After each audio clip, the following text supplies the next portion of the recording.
കൂടെ നിങ്ങൾക്ക് എല്ലാവർക്കും പുതിയൊരു വീഡിയോയിലേക്ക് സ്വാഗതം. നമ്മുടെ SBI ക്ലർക്ക് പ്രിലിംസിൻ്റെ ഡേറ്റ് കഴിഞ്ഞ ദിവസം അനൗൺസ് ചെയ്തായിരുന്നു. ഫെബ്രുവരി 22-ാം തീയതിയാണ് ഫസ്റ്റ് ഷിഫ്റ്റിൻ്റെ ഡേറ്റ് വന്നിരിക്കുന്നത്. ഓക്കെ, അപ്പോൾ നമ്മളിപ്പോൾ പറയുവാണെങ്കിൽ ഇന്നും കൂടെ ചേർക്കുവാണെങ്കിൽ നമുക്ക് മൊത്തം എത്ര ദിവസം കൂടെ ഉണ്ട് എക്സാമിന്? 21 ദിവസം കൂടെ നമുക്ക് എക്സാമിനുള്ളൂ. അപ്പോൾ ഈ ഒരു ദിവസങ്ങൾ നമ്മൾ ശ്രദ്ധിക്കേണ്ട കുറച്ച് കാര്യങ്ങൾ ഇന്ന് നമ്മൾ ഡിസ്കസ് ചെയ്യാൻ പോകുന്നത്. ഓക്കെ, അപ്പോൾ നിങ്ങൾ ആദ്യം ചെയ്യണമെന്ന് പറഞ്ഞാൽ ഡെയിലി നിങ്ങൾ മോക്ക് ടെസ്റ്റ് ചെയ്യണം. 21 ദിവസം കൊണ്ട് 21 മോക്ക് ടെസ്റ്റുകൾ നിങ്ങൾ ചെയ്തിട്ടുണ്ടായിരിക്കണം, എന്നിട്ട് എക്സാമിന് പോകാൻ പാടുള്ളൂ. ഓക്കെ, ഡെയിലി മോക്ക് ടെസ്റ്റ് ചെയ്യുക, അതിൻ്റെ കറക്ഷൻ ചെയ്യുക. ഓക്കെ, അതിനകത്ത് യാതൊരു എക്സ്ക്യൂസും ഇല്ല. ഓക്കെ, ഇനി നമുക്ക് നമ്മുടെ ഓരോ ടോപ്പിക്കിൽ നിന്നും കൂടുതൽ ക്വസ്റ്റ്യൻസ് വരുന്ന ടോപ്പിക്സ് വെറുതെ ഒന്ന് നോക്കാം. ഓക്കെ, നമ്മളിപ്പോൾ ഇത് പറയുന്നത് ഇതിന് മുമ്പ് നടന്ന വർഷങ്ങളിലെ പരീക്ഷകളുടെ ഒരു അനാലിസിസ് നോക്കിയിട്ടാണ്. അപ്പോൾ നിങ്ങളിപ്പോൾ റെഗുലറിൽ എഴുതുന്നവരാണ്, നിങ്ങൾക്കറിയാം ഏറ്റവും കൂടുതൽ ക്വസ്റ്റ്യൻ വരുന്ന ടോപ്പിക്കാണ് സിംപ്ലിഫിക്കേഷൻ അല്ലേ. ഒരു 10-ന് മുകളിൽ, ഒരു 10-നും 15-നും ഇടയ്ക്ക് നമ്പർ ഓഫ് ക്വസ്റ്റ്യൻസ് ഓക്കെ എവിടെ നിന്ന് കിട്ടും? സിംപ്ലിഫിക്കേഷൻ കിട്ടും. ഒരു 10 to 12 ഈ ഒരു റേഞ്ചിലുള്ള ക്വസ്റ്റ്യൻസ് നമുക്ക് സിംപ്ലിഫിക്കേഷൻ കിട്ടും. നല്ല എളുപ്പമായിരിക്കും. ഓക്കെ, അതുപോലെ തന്നെ നമ്പർ സീരീസോ അല്ലെങ്കിൽ ക്വാഡ്രാറ്റിക്കോ ഉണ്ടാവും. ഓക്കെ, ചിലപ്പോൾ രണ്ടും കൂടെ കമ്പൈൻ ചെയ്ത് നമുക്ക് അറൗണ്ട് ഒരു 5 ക്വസ്റ്റ്യൻസോളം കിട്ടാറുണ്ട്. പിന്നെ വരുന്നതാണ് ഡാറ്റ ഇൻ്റർപ്രിട്ടേഷൻ. ഡാറ്റ ഇൻ്റർപ്രിട്ടേഷനകത്ത് ക്ലർക്കിൽ നമുക്ക് 2 സെറ്റ് മിനിമം കിട്ടാറുണ്ട്. ഓക്കെ, 2 സെറ്റ് നമുക്ക് എന്തായാലും കിട്ടും. ബാക്കി ക്വസ്റ്റ്യൻസ് എല്ലാം എവിടെയെന്നാണ് ചോദിക്കുന്നത്? അരിത്മെറ്റിക് എന്നാണ് ചോദിക്കുന്നത്. അപ്പോൾ എത്രയും ഒരു 12, 12, 5, 17, 17, 10, 27. ബാക്കി ഒരു 8 മുതൽ 10 വരെയുള്ള നമ്പർ ഓഫ് ക്വസ്റ്റ്യൻസ് അരിത്മെറ്റിക് എന്നായിരിക്കും വരിക. ഓക്കെ, അപ്പോൾ ഏറ്റവും കൂടുതൽ ക്വസ്റ്റ്യൻ വരുന്ന ഈസിയസ്റ്റ് ആയിട്ടുള്ള ടോപ്പിക്കാണ് സിംപ്ലിഫിക്കേഷൻ. പിന്നെ വരുന്നത് നമ്പർ സീരീസും ക്വാഡ്രാറ്റിക്കും. പക്ഷേ നമ്പർ സീരീസും ക്വാഡ്രാറ്റിക് കഴിയുമ്പോൾ ശ്രദ്ധിക്കണം, നമ്പർ സീരീസ് ചെയ്യുമ്പോൾ ടൈം എടുക്കും. ക്വാഡ്രാറ്റിക് ചെയ്യുമ്പോൾ ഒട്ടും സമയം എടുക്കരുത്, പെട്ടെന്ന് സോൾവ് ചെയ്ത് വിടാം. അതുപോലെ തന്നെ DA നോക്കുക, എളുപ്പമാണെങ്കിൽ ചെയ്യുക അല്ലെങ്കിൽ വിട്ടേക്കുക. ഓക്കെ, എന്തായാലും എളുപ്പമായിരിക്കും, കാരണം ക്ലറിക്കൽ ലെവൽ എക്സാം അല്ലേ. നമ്മുടെ ഈ SBI ക്ലർക്കിൻ്റെ പ്രിലിംസ് എല്ലാ വർഷവും ഒരു ഈസി ടു മോഡറേറ്റ് ലെവലാണ് ഉണ്ടാവുക. ഓക്കെ, അപ്പോൾ അറിയാം, അതിനെപ്പറ്റി പിന്നെ അത് സംസാരിക്കാം. ഓക്കെ, ഒരു ഈസി ടു മോഡറേറ്റ് ലെവലാണ് എക്സാം ഉണ്ടാവുക. അപ്പോൾ എന്തായാലും DA ഉണ്ടാവും, ഒരു ഈസി മോഡറേറ്റ് ലെവലായിരിക്കും, നമുക്ക് എന്തായാലും ചെയ്യാൻ പറ്റും. ഓക്കെ, എൻ്റെ ഒരു അഭിപ്രായത്തിലാണെങ്കിൽ ഇതിനകത്തെ അത്യാവശ്യം എല്ലാം തന്നെ ചെയ്യണം. ഓക്കെ, ഈ ഒരു 35 ദിവസത്തിനകത്ത് ഒരു 25-നും 30-നും ഇടയ്ക്ക് ക്വസ്റ്റ്യൻസ് എന്തായാലും നമ്മൾ അറ്റൻഡ് ചെയ്തിട്ടുണ്ടായിരിക്കണം. ഓക്കെ, അത്രയും ക്വസ്റ്റ്യൻ നമ്മൾ ശരിയായിട്ടുണ്ടായിരിക്കണം. ഓക്കെ, പിന്നെ ബാക്കി ക്വസ്റ്റ്യൻസാണ് അരിത്മെറ്റിക് എന്ന് വരിക. ഓക്കെ, ഇത്രയാണ് QAക്കകത്ത് ഏറ്റവും കൂടുതൽ ക്വസ്റ്റ്യൻസ് വരുന്ന ടോപ്പിക്സ്. ഓൾമോസ്റ്റ് എല്ലാം തന്നെ നമ്മളിപ്പോൾ ഇവിടെ കവർ ചെയ്തിട്ടുണ്ടല്ലോ. ഇനി റീസണിങ്ങിൽ ഏറ്റവും കൂടുതൽ ക്വസ്റ്റ്യൻ ചോദിക്കുന്നത് നിങ്ങൾക്കറിയാം, പസിൽസ് ആൻഡ് സീറ്റിംഗ് അറേഞ്ച്മെൻ്റ് എന്നാണ് അല്ലേ. 3, 4, 5 അങ്ങനെ. ഓക്കെ, ആവശ്യം പോലെ number of questions puzzles and seating അറേഞ്ച്മെൻ്റിൽ നിന്ന് ഉണ്ടാവും. അപ്പോൾ എല്ലാ ടൈപ്പ് പസിൽസും എല്ലാ ടൈപ്പ് സീറ്റിംഗ് അറേഞ്ച്മെൻറ്റും നിങ്ങൾ നല്ലപോലെ ചെയ്ത് പഠിച്ചിട്ടുണ്ടായിരിക്കണം. ഓക്കെ, പിന്നെ വരുന്നൊരു സാധനമാണ് കോഡിംഗ് ഡീകോഡിംഗ് അല്ല, പിന്നെ ഒരുപാട് ക്വസ്റ്റ്യൻ വരുന്നൊരു ടോപ്പിക്കാണ് ഇന്നിക്വാളിറ്റി. ഇതും നമ്മൾ സ്ഥിരമായിട്ട് കാണാറുണ്ട്. സിലോയിസം സ്ഥിരമായിട്ട് കാണാറുണ്ട്. ആൽഫ ന്യൂമറിക് സീരീസ് കാണാറുണ്ട്. ഓക്കെ, പിന്നെ കാണാറുള്ള സാധനമാണ് coding decoding, blood relation, direction sense. Okay, അപ്പോൾ പസിൽസ് ആൻഡ് സീറ്റിംഗ് അറേഞ്ച്മെൻ്റാണ് ഏറ്റവും കൂടുതൽ ക്വസ്റ്റ്യൻസ് വരുന്നത്. ബാക്കിയുള്ള ഈ ടോപ്പിക്സും ചോദിക്കാറുണ്ട്. പക്ഷേ ഈ നമ്മൾ എഴുതുന്ന ഷിഫ്റ്റിൽ അത് ഉണ്ടാവോ ഇല്ലയോ എന്നുള്ള കാര്യം നമുക്കിപ്പോൾ പറയാൻ പറ്റത്തില്ല. ഓക്കെ ആണ്, അപ്പോൾ എല്ലാം നിങ്ങൾ ചെയ്ത് പഠിച്ചിട്ടുണ്ടായിരിക്കണം. സിലോയിസം വളരെ ഇമ്പോർട്ടൻ്റ് ആണ്, ഇന്നിക്വാളിറ്റി വളരെ ഇമ്പോർട്ടൻ്റ് ആണ്, ആൽഫ ന്യൂമറിക് സീരീസും വളരെ ഇമ്പോർട്ടൻ്റ് ആണ്. ആൽഫ ന്യൂമറിക് സീരീസൊക്കെ നമുക്ക് പുഷ്പം പോലെ സോൾവ് ചെയ്യാൻ പറ്റും. ഇന്നിക്വാളിറ്റീസ് നമുക്ക് പുഷ്പം പോലെ സോൾവ് ചെയ്യാൻ പറ്റും. സിലോയിസം നമുക്ക് ചെയ്യാൻ പറ്റും, ശ്രദ്ധിക്കണം. പിന്നെ ബ്ലഡ് റിലേഷൻസ് ചെയ്യാൻ പറ്റും, കോഡിംഗ് ഡീകോഡിംഗ് ചെയ്യാൻ പറ്റും, ഡയറക്ഷനും ചെയ്യാൻ പറ്റും. ഇതിൽ നിന്നായിരിക്കും ഏറ്റവും കൂടുതൽ ക്വസ്റ്റ്യൻസ് വരിക. ഓക്കെ, ഇനി ഇത് കൂടാതെ കുറേ മിസ്ലേനിയസ് ആയിട്ടുള്ള കുറേ ടോപ്പിക്സ് ഉണ്ട്. അതായത് ഇപ്പോൾ വലിയൊരു വേർഡ് തരും, അതിനകത്തെ 2ാമത്തെ 3ാമത്തെ 5ാമത്തെ 8ാമത്തെ ലെറ്റേഴ്സ് യൂസ് ചെയ്താൽ എത്ര വേർഡ് ക്രിയേറ്റ് ചെയ്യാൻ പറ്റും, അങ്ങനെ ഒരു വേർഡൊക്കെ പറ്റത്തുള്ളെങ്കിൽ അതിൻ്റെ 3ാമത്തെ ലെറ്റർ ഏതാണ്, അങ്ങനെ കുറച്ച് മിസ്ലേനിയസ് ആയിട്ടുള്ള ക്വസ്റ്റ്യൻസ് വരും. പിന്നെ കുറേ ലെറ്റേഴ്സ് വരും, 1 to 4, 3 to 1, 123 എന്നിട്ട് പറയും ഇതിൻ്റെയൊക്കെ അവസാനത്തെ ലെറ്റർ ഓഡ് നമ്പറാണ്, അതിൽ നിന്ന് 1 കുറയ്ക്കും, ഈവൻ നമ്പറാണെങ്കിൽ 1 കൂട്ടും. അങ്ങനെയൊക്കെ അറേഞ്ച് ചെയ്ത് കഴിയുമ്പോൾ ഏറ്റവും വലിയ ഏതാണ്, ഏറ്റവും ചെറുത് ഏതാണ്, അങ്ങനെയൊക്കെ ചോദിക്കാറുണ്ട്. അങ്ങനെയും കുറേ മിസ്ലേനിയസ് ആയിട്ടുള്ള ക്വസ്റ്റ്യൻസും റീസണിങ് നമ്മൾ കാണാറുണ്ട്. അപ്പോൾ പസിൽസ് ആൻഡ് സീറ്റിംഗ് അറേഞ്ച്മെൻറ്റ് നല്ലപോലെ ചെയ്ത് പഠിച്ചിരിക്കണം. കാരണം ബാക്കി ടോപ്പിക്സ് എല്ലാം നമുക്ക് പുഷ്പം പോലെ ചെയ്യാൻ പറ്റും. പക്ഷേ പസിൽ ആൻഡ് സീറ്റിംഗ് അറേഞ്ച്മെൻറ്റ് നല്ലപോലെ ചെയ്ത് പഠിച്ചിട്ടുണ്ടെങ്കിൽ എക്സാം പോകുമ്പോൾ നല്ലപോലെ നമുക്ക് പെർഫോം ചെയ്യാൻ പറ്റത്തുള്ളൂ. ഓക്കെ, സോ എല്ലാം ഇമ്പോർട്ടൻ്റ് ആണ്. ഞാനിപ്പോൾ ഏറ്റവും കൂടുതൽ ക്വസ്റ്റ്യൻസ് കിട്ടുന്ന ടോപ്പിക്സ് മാത്രമേ ഇപ്പോൾ പറയുന്നുള്ളൂ. ഓക്കെ, അടുത്തത് ഇംഗ്ലീഷ്. ഇംഗ്ലീഷിൽ ഏറ്റവും കൂടുതൽ ക്വസ്റ്റ്യൻ വരുന്ന ഒരു പോർഷനാണ് റീഡിംഗ് കോംപ്രിഹെൻഷൻ. അതായത് ഒരു പാസേജ് വന്നിട്ട് ക്വസ്റ്റ്യൻസ് ചെയ്യാൻ പറയും.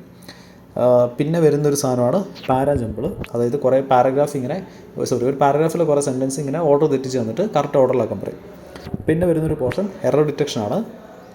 പിന്നെ റീപ്ലേസ്മെൻറ്റിൻ്റെ ക്വസ്റ്റ്യൻസ് ഉണ്ട്. അതായത് സെൻറ്റൻസ് റീപ്ലേസ്മെൻറ്റ്, അല്ലെങ്കിൽ ഫ്രേസ് റീപ്ലേസ്മെൻറ്റ്, അല്ലെങ്കിൽ വേർഡ്സിൻ്റെ റീപ്ലേസ്മെൻറ്റ്, അത് കാണാറുണ്ട്. പിന്നെ കാണാറുള്ളത് ക്ലോസ് ടെസ്റ്റ് കാണാറുണ്ട്. ഓക്കെ, ക്ലോസ് ടെസ്റ്റ് അതായത് ഒരു പാരഗ്രാഫിനകത്ത് ചില വേർഡ്സ് ഒന്നും ഉണ്ടാകത്തില്ല.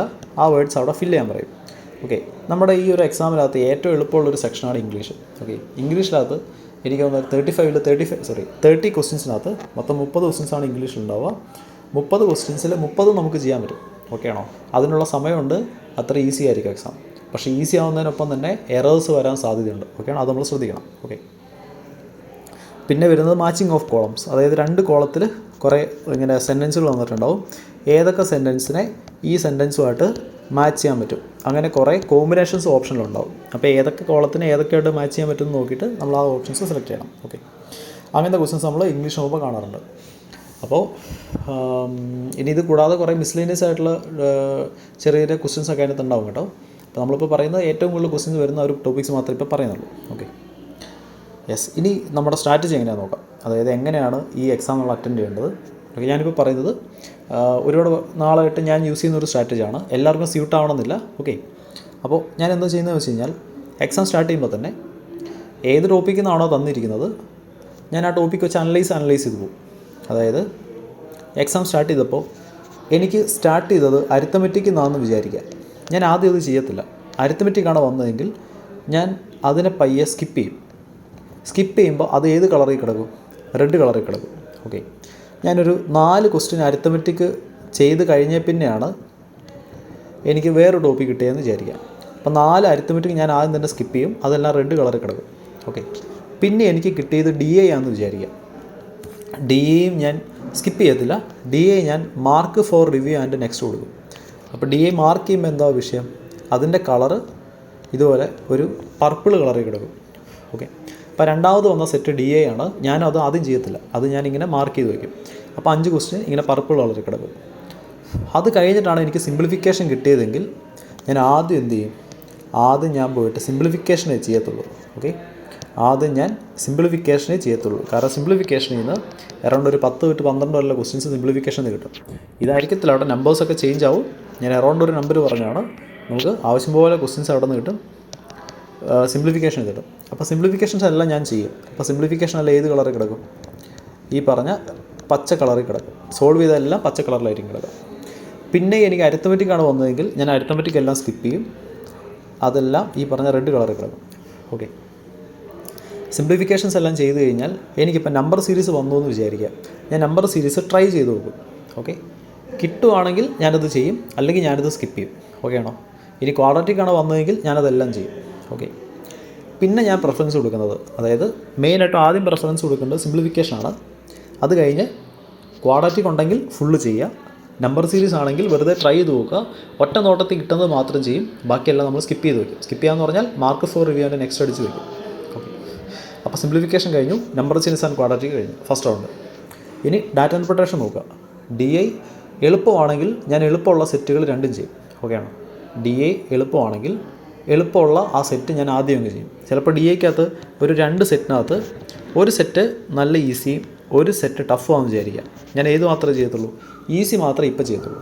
ഓക്കെ, അതിനുശേഷം ഞാൻ പിന്നെ അരിത്തമെറ്റിക്കിനകത്തോട്ട് പോകും. അരിത്തമെറ്റിക്കിൽ ഈസി ആയിട്ടുള്ള ക്വസ്റ്റ്യൻസ് മാത്രം ഞാൻ ചെയ്തങ്ങ് കംപ്ലീറ്റ് ചെയ്യും. ഓക്കെ, ഇപ്പം ഞാൻ നോക്കുമ്പോഴത്തേനും സിംപ്ലിഫിക്കേഷൻസ് കംപ്ലീറ്റ് ആണ്, നമ്പർ സീരീസിലെയും ക്വാഡ്രാറ്റിക്കിലെയും ഈസി സെറ്റ് കംപ്ലീറ്റ് ആണ്, DIക്കകത്ത് ഈസി സെറ്റ് കംപ്ലീറ്റ് ആണ്, അരിത്തമെറ്റിക്കിൽ ഈസി ക്വസ്റ്റ്യൻസ് കംപ്ലീറ്റ് ആണ്. ഓക്കെ ആണോ? ഇനി ഞാൻ ചെയ്യുന്നത് വെറുതെ നമ്പർ സീരീസിലോട്ട് അങ്ങ് തിരിച്ചു പോകും. കിട്ടാത്ത ക്വസ്റ്റ്യൻ വെറുതെ ഒന്ന് ട്രൈ ചെയ്ത് പോകും. ഓക്കെ, കിട്ടാത്ത ക്വസ്റ്റ്യൻ ഞാൻ വെറുതെ ഒന്ന് ട്രൈ ചെയ്ത് പോകും.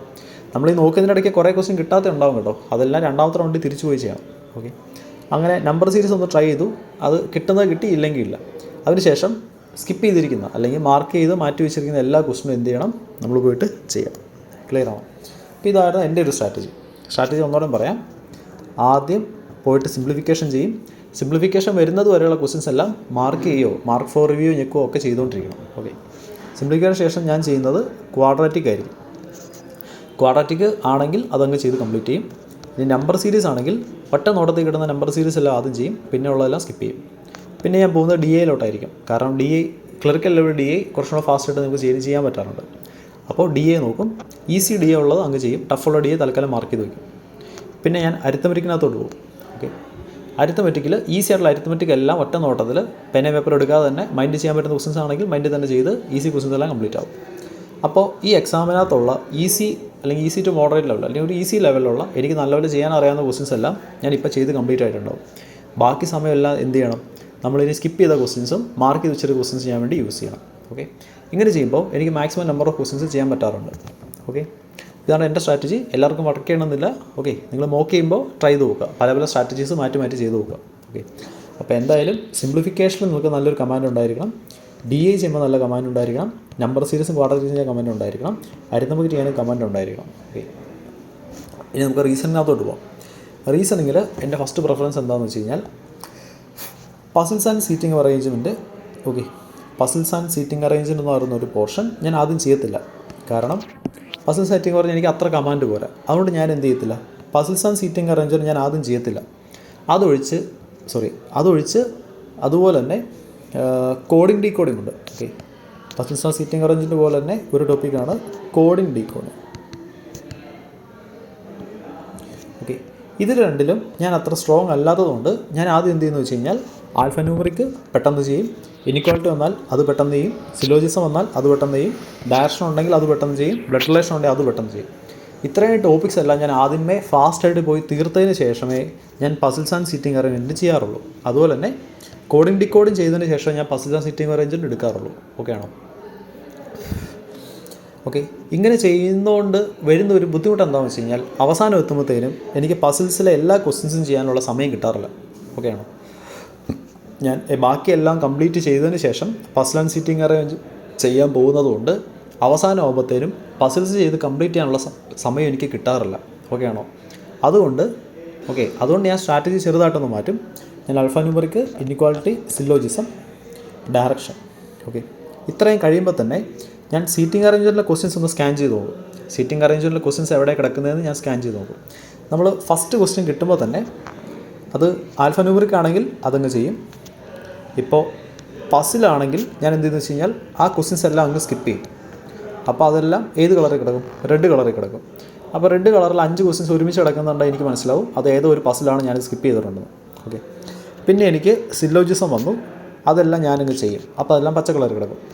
വീണ്ടും എനിക്ക് പസിലാണ്ട് സീറ്റിംഗ് അറേഞ്ച് ഉണ്ടെന്ന് ഞാൻ എന്ത് ചെയ്യും? ഞാൻ ആ 5 ക്വസ്റ്റ്യൻസ് അതുപോലെ തന്നെ മാർക്ക് ചെയ്യുകയോ അല്ലെങ്കിൽ സ്കിപ്പ് അടിക്കുകയോ ചെയ്യും. അപ്പോൾ 5 ക്വസ്റ്റ്യൻസ് ഒരുമിച്ച് ഒരു കളറിൽ കിടക്കും. അപ്പോൾ എനിക്ക് പെട്ടെന്ന് ഐഡൻറ്റിഫൈ ചെയ്യാൻ പറ്റും 5 ക്വസ്റ്റ്യൻ ഉണ്ട്, അത് മിക്കവാറും പസിലാണ്, ഞാനത് നേരത്തെ സ്കിപ്പ് ചെയ്തിട്ടുണ്ട്. ഓക്കെ, ക്ലിയർ ആണോ?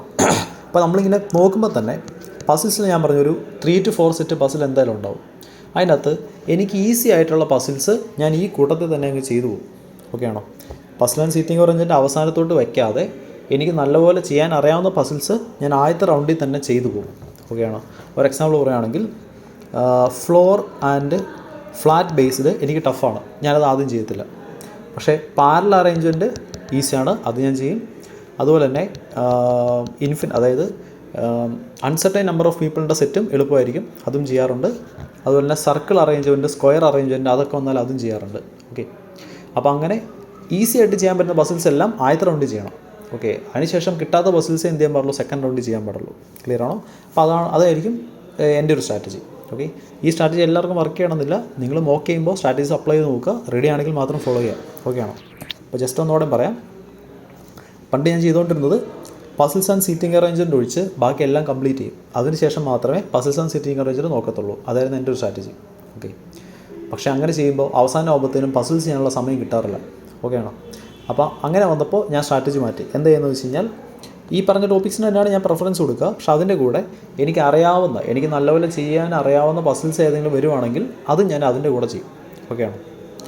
അപ്പോൾ എപ്പോഴും നമ്മൾ എക്സാം 2-3 റൗണ്ടായിട്ട് വേണം കംപ്ലീറ്റ് ചെയ്യാൻ. ഓക്കെ, അതായത് ഇപ്പോൾ QA തുടങ്ങിക്കഴിഞ്ഞാൽ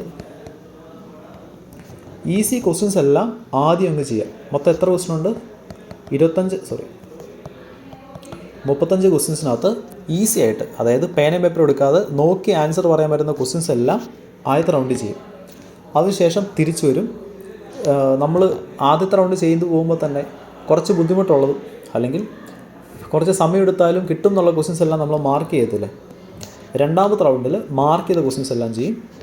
മൂന്നാമത്തെ റൗണ്ടിൽ നമ്മൾ സ്കിപ്പ് ചെയ്ത ക്വസ്റ്റ്യൻസും അതുപോലെ തന്നെ ചെയ്തിട്ട് കിട്ടാതെ പോയ ക്വസ്റ്റ്യൻസ് എല്ലാം മൂന്നാമത്തെ റൗണ്ടിൽ ചെയ്യും. അങ്ങനെ 3 റൗണ്ടായിട്ടാണ് ഞാൻ എക്സാം അറ്റൻഡ് ചെയ്യാറുള്ളത്. അങ്ങനെ ചെയ്താലുള്ള ഗുണം എന്താണെന്ന് വെച്ച് കഴിഞ്ഞാൽ എല്ലാ ക്വസ്റ്റ്യൻസും നമ്മൾ കണ്ടിട്ടുണ്ടാവും. ഓക്കെ ആണോ? ഏതൊക്കെ ക്വസ്റ്റ്യൻസ് എവിടെ കിടക്കുന്നത് എല്ലാ ക്വസ്റ്റ്യൻസും നമ്മൾ കണ്ടിട്ടുണ്ടാവും. അല്ലെങ്കിൽ എന്താ പ്രശ്നം എന്ന് വെച്ച് കഴിഞ്ഞാൽ ഏതെങ്കിലും ഒരു ക്വസ്റ്റ്യൻ നമ്മൾ എടുക്കും, ടഫായിരിക്കും, നമ്മളത് വെച്ചുകൊണ്ടിരിക്കും, സമയം പോകും, ലാസ്റ്റ് വരെ എത്തില്ല. ഓക്കെ ആണോ? അപ്പോൾ എപ്പോഴും ആദ്യത്തെ റൗണ്ടിൽ ഈസി ക്വസ്റ്റ്യൻസ് എല്ലാം ചെയ്യുക. രണ്ടാമത്തെ റൗണ്ടിൽ നമുക്ക് ചെയ്യാനറിയാം, പക്ഷേ സമയം എടുക്കും എന്നുള്ള കാരണം നമ്മൾ സ്കിപ്പ് ചെയ്ത ക്വസ്റ്റ്യൻസ് എല്ലാം രണ്ടാമത്തെ റൗണ്ടിൽ ചെയ്യുക. അല്ലെങ്കിൽ ഫസ്റ്റ് റൗണ്ടിൽ ഈസി ക്വസ്റ്റ്യൻസ് എല്ലാം ചെയ്യുക, സെക്കൻഡ് റൗണ്ടിൽ നമ്മൾ മാർക്ക് ചെയ്ത ക്വസ്റ്റ്യൻസ് എല്ലാം ചെയ്യുക, തേർഡ് റൗണ്ടിൽ നമുക്ക് ഒട്ടും അറിയാത്ത സ്കിപ്പ് ചെയ്ത ക്വസ്റ്റ്യൻസും ചെയ്തിട്ട് തെറ്റിപ്പോയ ക്വസ്റ്റ്യൻസും മൂന്നാമത്തെ റൗണ്ടിൽ ചെയ്യാം. അങ്ങനെ ചെയ്യുമ്പോൾ മാക്സിമം ക്വസ്റ്റ്യൻസ് എനിക്ക് ചെയ്യാൻ പറ്റാറുണ്ട്. ഓക്കെ, ഇത് എൻ്റെ സ്ട്രാറ്റജിയാണ്, എല്ലാവരും യൂസ് ചെയ്ത് നോക്കുക. ഓക്കെ, ഇനി ഓരോ ടോപ്പിക്കിലും ഓരോരുത്തർക്കും ഓരോ എബിലിറ്റി ആയിരിക്കും, അതിനനുസരിച്ച് നിങ്ങൾ സ്ട്രാറ്റജി ബിൽഡ് ചെയ്തോണം. ഓക്കെ, ഈ സ്ട്രാറ്റജി തന്നെ യൂസ് ചെയ്യണമെന്നൊന്നും ഞാൻ പറയത്തില്ല. ഓക്കെ ആണോ? ഇത് എൻ്റെ മാത്രം സ്ട്രാറ്റജിയാണ്. നിങ്ങൾക്ക് റെഡി ആണെങ്കിൽ നിങ്ങളത് യൂസ് ചെയ്യാം. ഓക്കെ, അല്ലെങ്കിൽ നിങ്ങൾ മോക്ക് ചെയ്യുമ്പോൾ പുതിയ സ്ട്രാറ്റജീസ് നിങ്ങൾ തന്നെ ബിൽഡ് ചെയ്യാം. അടുത്ത് ഇംഗ്ലീഷ് ചെയ്യുമ്പോൾ ഞാൻ ചെയ്യാറുള്ളൊരു സാധനം എന്താണെന്ന് വെച്ച് കഴിഞ്ഞാൽ റീഡിങ് കോമ്പിനേഷൻ, അതായത് പാസേജും അതുപോലെ തന്നെ പാരാജമ്പിളും ഒഴിച്ചുള്ള. പാരാജമ്പിൾ എന്ന് പറഞ്ഞാൽ ഒരു 5 സെൻറ്റൻസ് ഉണ്ടാവും, അത് ഓർഡർ തെറ്റിച്ച് തന്നിട്ടുണ്ടാവും, അതിനെ ഓർഡറിലാക്കണം, അതിനാണ് പാരാജമ്പിൾ എന്ന് വിളിക്കുന്നത്. അപ്പോൾ റീഡിങ് കോമ്പിനേഷനും പാരാജമ്പിളും ഒഴിച്ച് ബാക്കിയുള്ള എല്ലാ ടോപ്പിക്സും ഞാൻ ആദ്യം കംപ്ലീറ്റ് ചെയ്യും. ഓക്കെ, മൊത്തം 20 മിനിറ്റ് ഉണ്ട്. എത്ര ക്വസ്റ്റ്യനുണ്ട് ഇംഗ്ലീഷിൽ? 30 ക്വസ്റ്റ്യനുണ്ട്. അപ്പോൾ റീഡിങ് കോമ്പിനേഷനകത്ത് എനിക്ക് അറൗണ്ട് ഒരു 10 ക്വസ്റ്റ്യൻസ് കിട്ടാറുണ്ട്. പാരാജമ്പിൾ ഒരു 5 ക്വസ്റ്റ്യൻ ഉണ്ട്. അപ്പോൾ 15 ക്വസ്റ്റ്യൻ. ഓക്കെ, അറൗണ്ട് കൃത്യം 15 അല്ല, അറൗണ്ട് ഒരു 15 ക്വസ്റ്റ്യൻസോളം റീഡിങ് കോമ്പിനേഷനിലും പാരാജമ്പിളിലും ഉണ്ടാവും. ഓക്കെ, ഈ ക്വസ്റ്റ്യൻസ് ഒഴിച്ച് ബാക്കിയുള്ള എല്ലാ ക്വസ്റ്റ്യൻസും ഞാൻ ആദ്യം പോയി കംപ്ലീറ്റ് ചെയ്യും. ഓക്കെ, അതിന് ശേഷം ഞാൻ ചെയ്യുന്നത് റീഡിങ് കോമ്പിനേഷൻ ആയിരിക്കും. ഓക്കെ, റീഡിങ് കോമ്പിനേഷൻ ചെയ്ത് റെഡി ആയതിനു ശേഷം എന്ത് ചെയ്യും? പാരാജമ്പിൾ ചെയ്യും. ഓക്കെ, ഇവിടെ ഇതുപോലെ തന്നെ കുറേ ക്വസ്റ്റ്യൻസ് നമ്മൾ സ്കിപ്പ് ചെയ്തിട്ടുണ്ടാവത്തില്ലേ?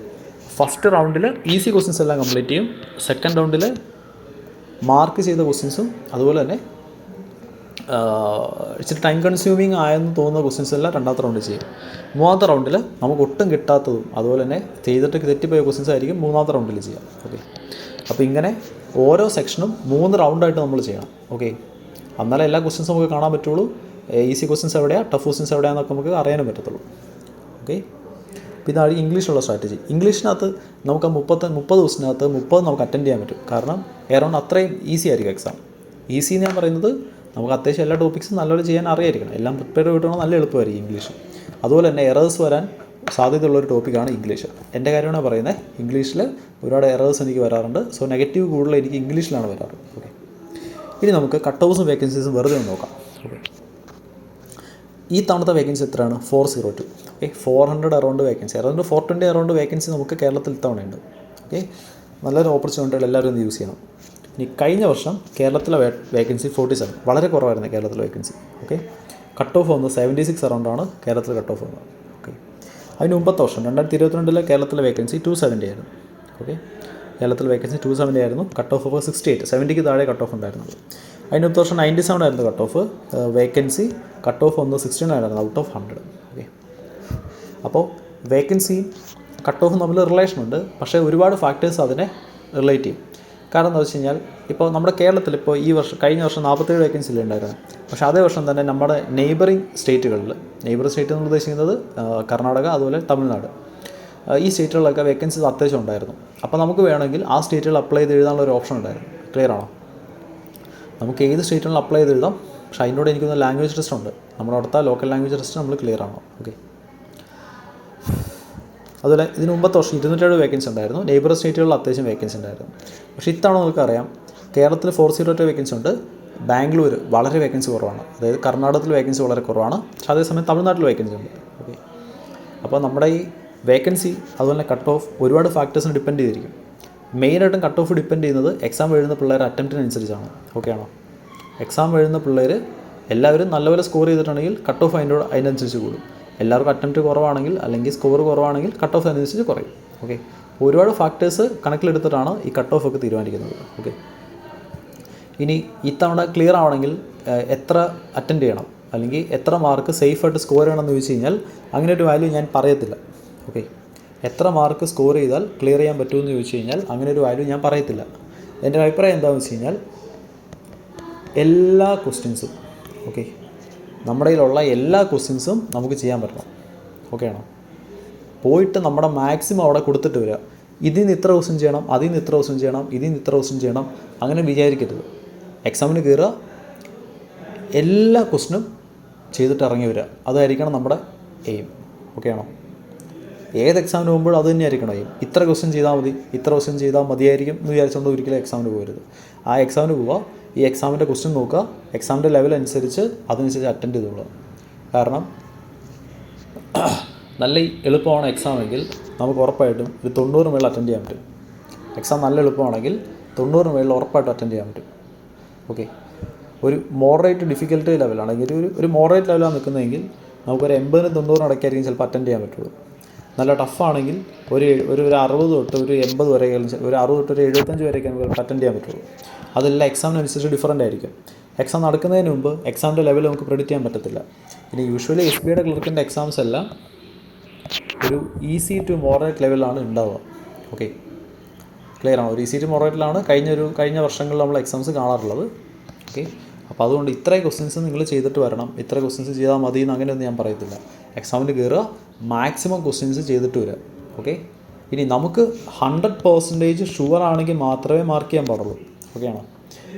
100% ആൻസർ ഓക്കെ ആണെങ്കിൽ മാത്രമേ ആൻസർ നമ്മൾ മാർക്ക് ചെയ്യാൻ പാടുള്ളൂ. കറക്കി കുത്തരുത്. കറക്കി കുത്തി കഴിഞ്ഞാൽ എന്താ പ്രശ്നം?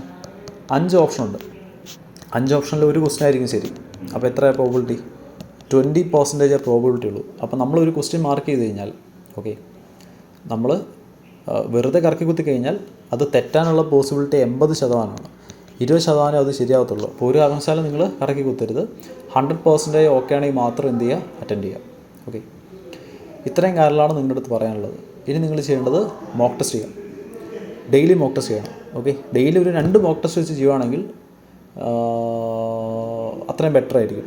ഓക്കെ, പക്ഷേ നിങ്ങൾ കറൻ്റ് വർക്ക് ചെയ്യുന്നവരോ അല്ലെങ്കിൽ വേറെ എന്തെങ്കിലും കോഴ്സ് പഠിക്കുന്നവരൊക്കെ ആയിരിക്കും, അതിനനുസരിച്ച് നിങ്ങൾ പ്ലാൻ ചെയ്യാം. എന്തായാലും ഒരു 21 മോക്കെങ്കിലും നിങ്ങൾ ഡെയിലി ചെയ്താൽ, ഒരു 21 മോക്ക്, ഇനി 21 ദിവസമല്ലേ, ഒരു ദിവസം ഒരു മോക്ക് വെച്ച് എന്തായാലും നമുക്ക് ചെയ്യാൻ പറ്റും. ഓക്കെ, ആദ്യത്തെ മോക്കുകളിലൊന്നും സ്കോർ ഉണ്ടാവില്ല, അത് ഇമ്പ്രൂവ് ആയി വന്നുള്ളൂ. ഓക്കെ, ഇനി നിങ്ങളിപ്പോൾ യൂസ് ചെയ്യുന്ന മോക്കുകളില്ലേ, നിങ്ങൾ ചിലപ്പോൾ അഡ്ഡയുടെ മോക്ക് ചെയ്യുന്നവരുണ്ടാവും, ബൈജൂസ് ചെയ്യുന്നവരുണ്ടാവും, ടെക്സ്റ്റ് ബുക്ക് ചെയ്യുന്നവരുണ്ടാവും, ഒലിബോർഡ് ചെയ്യുന്നവരുണ്ടാവും, പിന്നെ ഗൈഡ്ലി അങ്ങനത്തെ യൂസ് ചെയ്യുന്നവരുണ്ടാവും. ഏത് മോക്കിനകത്താണെങ്കിലും ആക്ച്വൽ എക്സാമിനേക്കാളും ഒരു ഇത്തിരി ലെവൽ കൂടുതലായിരിക്കും അതിൽ തന്നിരിക്കുന്ന ക്വസ്റ്റ്യൻസ്. ഓക്കെ ആണോ? നിങ്ങൾ എടുത്തിരിക്കുന്ന മോക്ക് ഏതാണെങ്കിലും ആക്ച്വൽ എക്സാമിനേക്കാളും ഒരു പൊടിക്ക് ലെവൽ കൂടുതലായിരിക്കും അതിനകത്ത് വരിക. ഓക്കെ, നിങ്ങളത് ചെയ്ത് പഠിച്ചുകൊണ്ട് എക്സാമിന് പോകുമ്പോൾ എക്സാം നിങ്ങൾക്ക് നല്ല എളുപ്പമായിട്ട് തോന്നും. ഓക്കെ ആണോ? ക്ലിയർ? അപ്പോൾ ഡെയിലി നിങ്ങൾ മോക്ക് ടെസ്റ്റ് ചെയ്യുക. ഈ പറഞ്ഞ കാര്യങ്ങളൊക്കെ ഒന്ന് മനസ്സിൽ വെച്ചേക്കുക. ഓക്കെ, ഇത്രയും നമ്പർ ഓഫ് ഡേയ്സാണ് നമുക്കുള്ളത്, ഇത്രയും ടോപ്പിക്സ് ഉണ്ട്. ഓക്കെ, മോക്ക് ചെയ്യുമ്പോഴും ഈ ടോപ്പിക്സിൻ്റെ കാര്യമൊക്കെ മനസ്സിലുണ്ടായിരിക്കണം. ഓക്കെ, ഇത്രയും കാര്യങ്ങൾ ജസ്റ്റ് നിങ്ങളൊന്ന് ഓർമ്മപ്പെടുത്താനും ഒരു ലാസ്റ്റ് മിനിറ്റ് ടിപ്പ് എന്നുള്ള രീതിയിൽ നിങ്ങളോട് പറയാനുമാണ് നമ്മളിപ്പോൾ ഈ ഒരു വീഡിയോ ചെയ്തത്. ഓക്കെ, അപ്പോൾ എല്ലാവർക്കും ഓൾ ദി ബെസ്റ്റ്. നമുക്ക് മറ്റൊരു വീഡിയോ കാണാം. നിങ്ങൾക്ക് എന്തെങ്കിലും ഡൗട്ട്സോ കാര്യങ്ങളോ സജഷൻസോ ഉണ്ടെങ്കിൽ കമൻറ്റ് ചെയ്യാൻ മറക്കരുത്. Okay, all the best everyone. Thank you.